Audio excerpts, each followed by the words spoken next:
Hey, legends, and welcome back to another episode of Hey You, Get a Real Fucking Job. I am Reggie B, and I am your host. And on today's show, we got an amazing guest. Me. That's right, I said it. Me. Listen, first thing I want to do is I want to give a shout out to anybody who's catching this on YouTube. This will be the first YouTube episode. When I started this podcast, I had no plans of doing video because I thought the last thing you need to be subjected to once a week is this mug. But you know what? We got her all polished up, so we're looking good today. But honestly, those who know a little more about the market than I do said, no, you definitely got to get the videos done. So this may be the first, maybe the second episode. I'm not quite sure where it's going to fall in here. But you know what? If you're on YouTube, welcome. I appreciate you, tuning in and watching. And you can definitely catch the other episodes, on your favorite, wherever you listen to your podcast.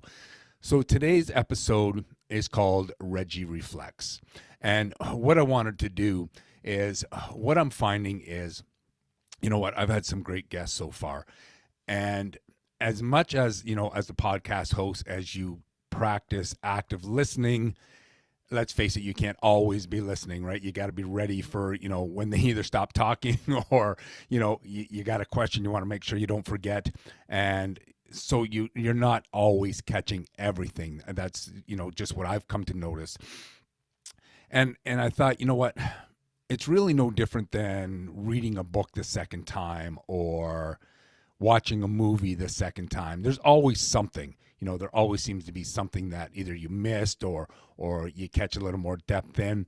And so what I wanted to do is, once a month after every 4 episodes, I want to go back. I want to re-listen to them myself as a listener and kind of reflect and pick out what I found to be maybe, the parts of the interviews that struck me the most. Maybe what I found to be, the most important or the most interesting. So we call it Reggie's Reflects. We'll see how it goes. I'm not going to spend a lot of time because I actually do want you to go back and listen to the episodes, especially if you haven't had a chance. I hope you find, some value out of them. So I made some notes and I'm going to refer to them because, hey, you know what? I haven't got the best memory, right? But I did want to point out some of the things I have come across in the last, 4 episodes. So the very first episode was my welcome episode. I called it my grand opening. And some of the key takeaways I got from that on a personal level is, for me, the podcast has been one of those back burner ideas. It's been, one of those, I'll get to it sometime. It's not quite the right time, whatever it is. And I got to tell you, don't be afraid to bring those back burner ideas to life. I got to tell you, as a back burner idea, I'm fucking loving this. I've met some great people. Shit, I've learned about some industries I didn't even know existed. And just the stories and, as much as entrepreneurs have a lot of things in common, shit, we got a lot of things different too, right? We come from a lot of different backgrounds, a lot of different experiences, but we all seem to have the same goal in mind, and that is to become successful on our terms, do for us, do for our family, whatever our why is. And I'm loving it. I wish I had done this years ago, so I'm not wasting any time with it now. I'm gonna do this for as long as you'll allow me, as long as you're willing to tune in and listen. You know what, I'm gonna keep looking for those great guests and bring it to you. So like I said in the welcome episode, my hope is to ignite or reignite that entrepreneurial spirit within you. And one of the big things we find, and I'm finding with a lot of the stories I'm hearing, is when you start to implement your idea is when the real education begins, right? Everything looks good on paper. It doesn't really matter, how much you read about it or watch, YouTube videos or whatever it is. You really don't get the education until you're hands-on and you're, knee deep in the shit, so to speak. And, it's kind of sink or swim. That's when the education starts. I'm hoping you get education and inspiration from the podcast, from current entrepreneurs. That's who we're talking to, right? I'm not reading out of a book. I'm not talking to you, something that was written by a scholar. I'm talking to you about people who are doing it, who have done it, who have experienced it. And to me, that's the real education. That's, I call it the street smarts versus book smarts. That's where I find, the truth of learning entrepreneurialism comes from. And, so far, so good. It's been great. My hope is that my guests and I help you make the choice to turn those dreams into reality, right? We all, at one point or another, we have dreams of success, and I don't care what it is, whether it's career-wise, financially, unlucky in love, you dream about being lucky in love, whatever it is, right? We all have those dreams, and I'm hoping that, when you hear the backstories of some of my guests, when you hear what they're doing and what they've been through and how they got to where they are, you can look at it and say, hey, shit, you know what? They're no different than me. If them, why not me? And that's what I'm really hoping for you. I introduced you to what I call the golden nugget, and I hope that gives you maybe a little something to chew on, something to think about. Some of them may be a little deeper than others. In the first one, we talked about thanking who I believe is the most important person on your journey, and it's the person we least think about, and that's yourself, right? If you haven't heard the welcome episode, I encourage you to go back and listen to that and listen to that golden nugget and maybe implement that into your life. Because let's face it, hey, we don't thank ourselves enough. We don't give ourselves enough credit. We don't take pride in the amount of time and the amount of effort we put into stuff. And we should. Without you, you're not reaching that goal.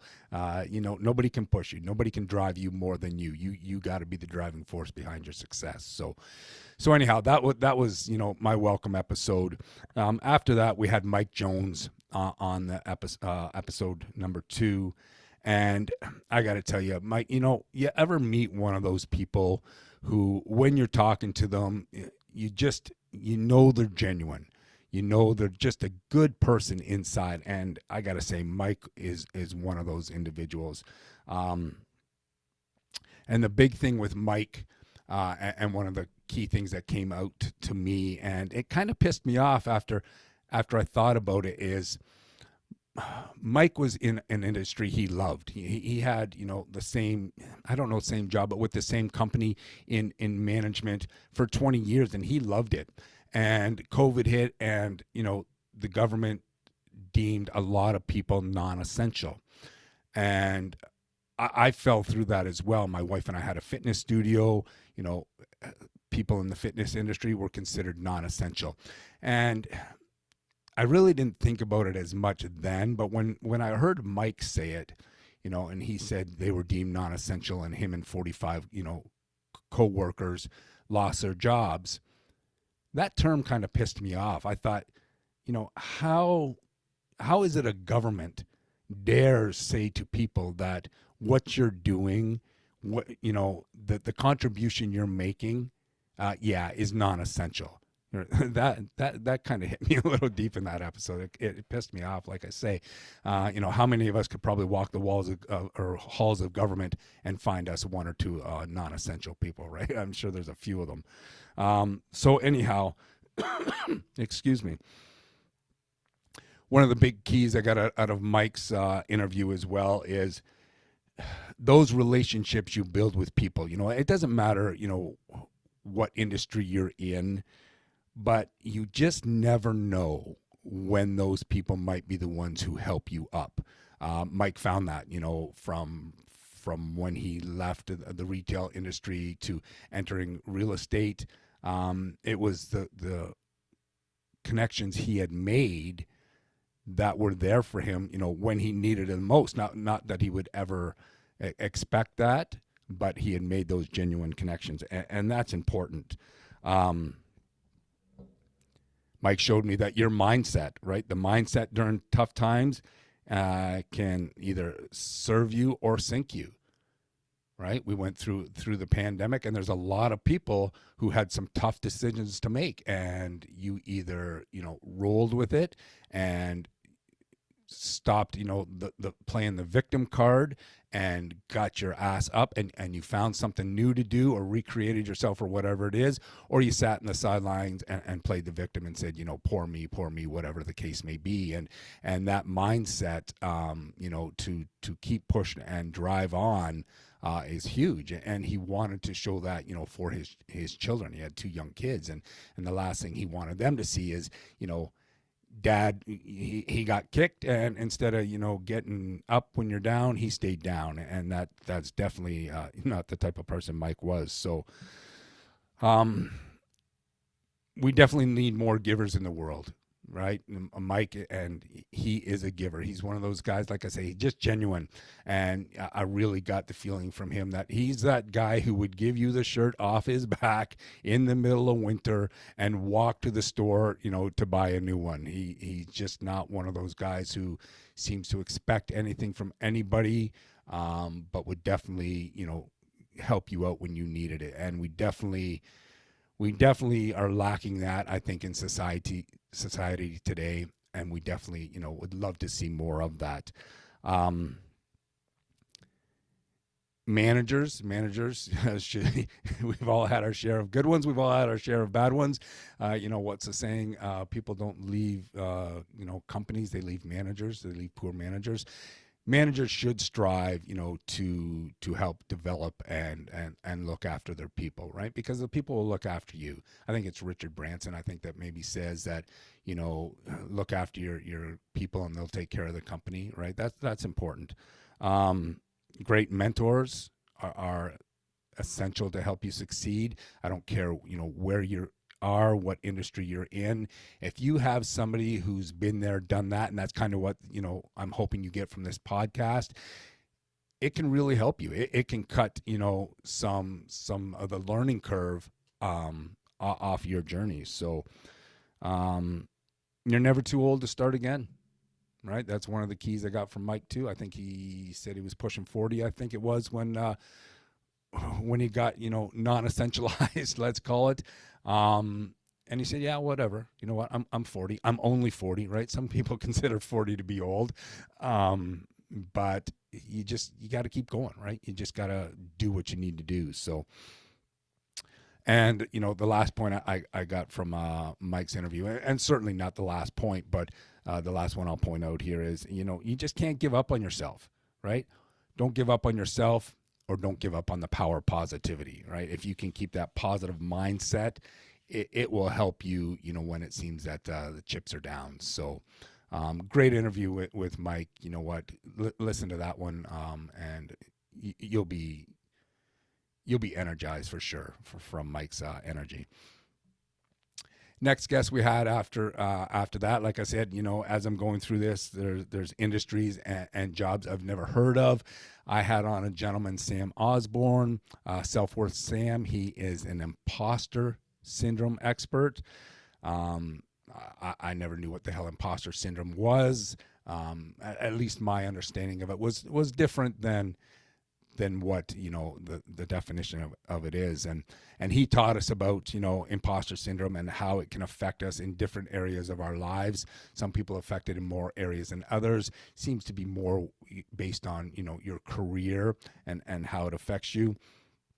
And I can honestly say, when talking to Sam, I did see some of myself, some of my past self and some of my current self, when he was describing the attributes of people who suffer from imposter syndrome. And, it was an eye-opener for me to see, yeah, that is me. Like, I do maybe, struggle with that or feel that way or whatever the case may be. And until you hear somebody point it out and explain it to you, it's just kind of like, yeah, okay, that's just who I am, right? And you don't even realize that it's maybe something that you can work on and change. So it was definitely an eye-opener for me. One of the big things that I got out of that interview as well is you need to learn to live in alignment with your personal values and not necessarily what society tells you to value. and I think a lot of us have struggled with that as well, because we do grow up, in a school system that teaches us possibly what right from wrong, what we should value. Our parents, our grandparents, teach us as to what their personal values are, and that sort of rubs off on us, and we're expected to live up to that. And sometimes that can be a struggle when it really doesn't align with what your personal values are. And it's very, very important to be true to yourself, and to recognize, what's important to you. Sam brought up a great point, and it's probably one that I don't think I've ever been asked. And he says, especially when we're younger, nobody ever asks us, what do you feel your purpose is in life, and what would you really like to do? We get asked, hey, what do you want to be when you grow up? But nobody's ever, and it's a deep thought, and I don't even know if I could have answered that earlier in life or not. What is your purpose? What would you really like to do? That takes a lot of deep thinking, but I think it's important. And if you can answer that for yourself, it may help guide you on paths you've never even thought of. And one of my other guests, I think, came to that actual realization, and I'll get to that interview in a bit here. But most people do experience imposter syndrome. It's just, it's probably inevitable at some point or another. Sam lists some of the signs to look for to show that you may be experiencing imposter syndrome. I'm not going to go into them now. I do want you to go back and listen to that interview with Sam. He gives some great insight into, what may be causing it, what you should be looking for, and what you can do. That is one thing that I found, that, this is not been classified as a disease, but it is definitely something, you can eliminate from your life, and it'll make you much more productive in your life. And another thing I got from this one is, if you're clarifying your highest values and go after the things that you get a lot of personal meaning from, you will start to realize that every decision you make is on the way, not in the way, and every mistake is on the way, not in the way. And when I heard that, especially the mistakes on the way, in the way, that really struck a chord with me. And I used it actually as one of my golden nuggets in one of the podcasts, where, as an entrepreneur, if we tweak that a little bit, about failure, because we all know failure is inevitable. I don't give a shit what path you go down to. If you didn't fail, you either didn't aim high enough, you stopped it at a comfort level, and you can call yourself successful, and that's great if you're happy with that. But failure is inevitable. And if you can change, the mindset to where failure is on the way, it's not in the way, I think that's going to help you on your journey, tremendously. And Sam's book, and I don't have the title of it with me. Check it out on the podcast. It's on the website as well, if you want to get a copy of it. I know I'm getting a copy of it. But the main message in Sam's book is, know thyself and know thy worth. And that's huge, because a lot of us, we have a hard time, even figuring that out, right? So after that, I spoke to Alyssa Marshall, and this was a great interview, because this was with somebody who had a real fucking job. One of those jobs that we're told in school, hey, what do you want to be when you grow up? A doctor, a lawyer, a dentist, a policeman, whatever. And she had one of those jobs. And she talked about, she grew up in South Korea, and the lifestyle that the children live under there, where it's study, push hard, don't really waste your time dreaming.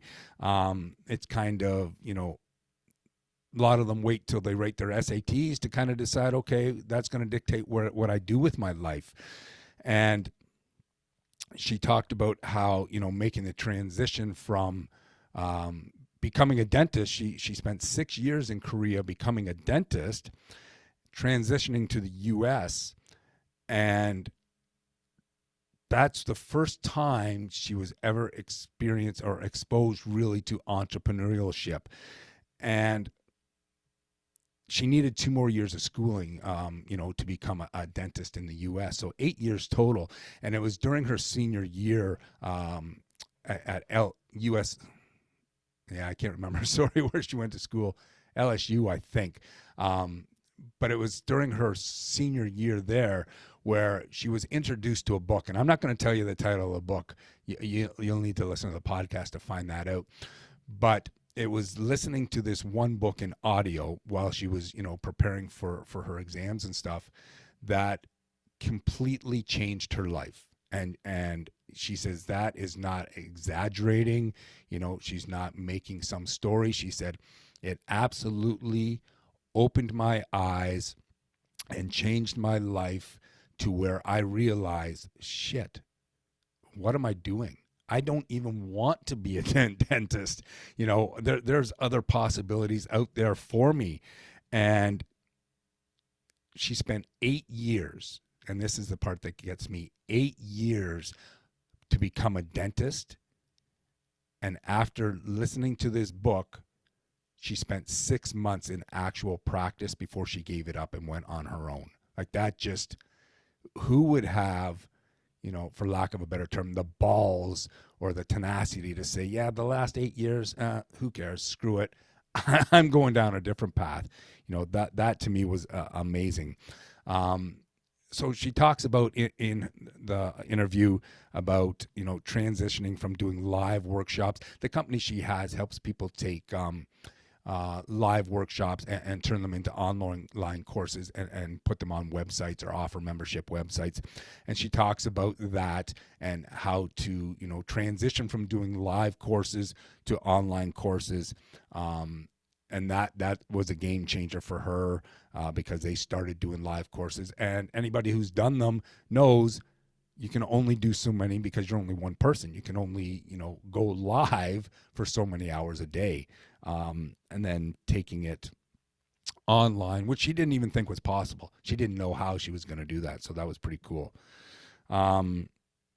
She talks about how the startup of the company was a pretty cool story. It was definitely not conventional.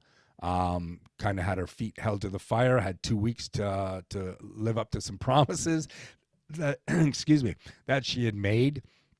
And did it, right? Sometimes being held to the fire can be a very great motivator. So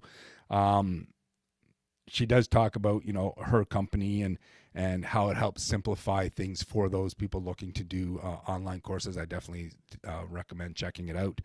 One thing she did talk about was, how it felt when somebody she really trusted and somebody she looked up to, somebody she shared her ideas with, had actually taken the idea and became a direct competitor of hers. And how at the time it was very devastating. But she said in hindsight, it actually turned out to be a godsend because it forced her and her husband to look at things a different way and to take a different avenue. And it actually turned out to be better for them than the path they were possibly taking. But just experiencing that, a lot of people probably would have given up and said, you know what, that's like, if I can't trust that person who I looked up to, then who the hell can I trust? She talks about how to validate, an online course, if it's even a good idea, even before you waste any time, trying to build it. There's some ways she tips and tricks she gives you for validating, which is great. And she talks about the common mistakes that online course creators make. So you know what? So far with the 4 interviews we've had, and I have more, sitting in the wings, but I couldn't be happier more excited about where this is going. I really hope you guys are getting some value out of it. I hope you're getting, you know what, when I started this, I said, listen, I hope to do three things: educate you, inspire you, and maybe even entertain you. You know what? I think probably think I'm funnier than I am. But hey, if you get a laugh, you either laugh with me, laugh at me. I really don't care. You know what? I just hope the time you spend with me is worthwhile, and with my guests. So I'm going to wrap this up, and I'm going to wrap it up, the same way I do every episode, and that's with a golden nugget. So let's go with this one, okay? So everybody wants to know, what's the secret to success, right? What's the magic formula? There's got to be some magic formula, and I'm going to share it with you. I'm going to let you in on the secret. I'm going to tell you right now what the magic formula is, okay? Are you ready for this? So everyone dreams of being successful. Like I said earlier, right? Everybody dreams about it at some point in their life. And if anybody tells you they haven't, well, then they're either A, full of shit, or B, gave up on themselves way too early. And I feel sorry for those people. Never give up on your dreams. I don't care if you change your dreams. Dreams evolve, dreams change as we get older, as we experience different things. But never stop chasing your dreams. The problem with dreams, though, is without goals, yearly goals, monthly goals, daily goals, they're just that. They're just dreams. And they ultimately lead to disappointment. People will tell you, you need to write down your goals. And that's absolutely true. But writing down your goals isn't enough. They're just words on a piece of paper. If you can apply 2 magic ingredients to your goals every day, you'll be on the right path. Goals on the way to achieving dreams and success need 2 things: discipline and consistency.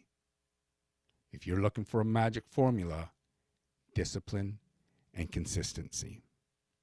Because if you can apply those to your goals every day, if you can have the discipline to work on your goals, if you can be consistent on working on those goals every day. The goals don't need to be huge. That's a problem a lot of people run into.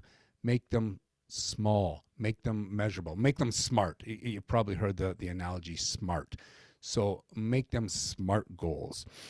And if you do that every day, you're going to be on the right path to turning those dreams into reality.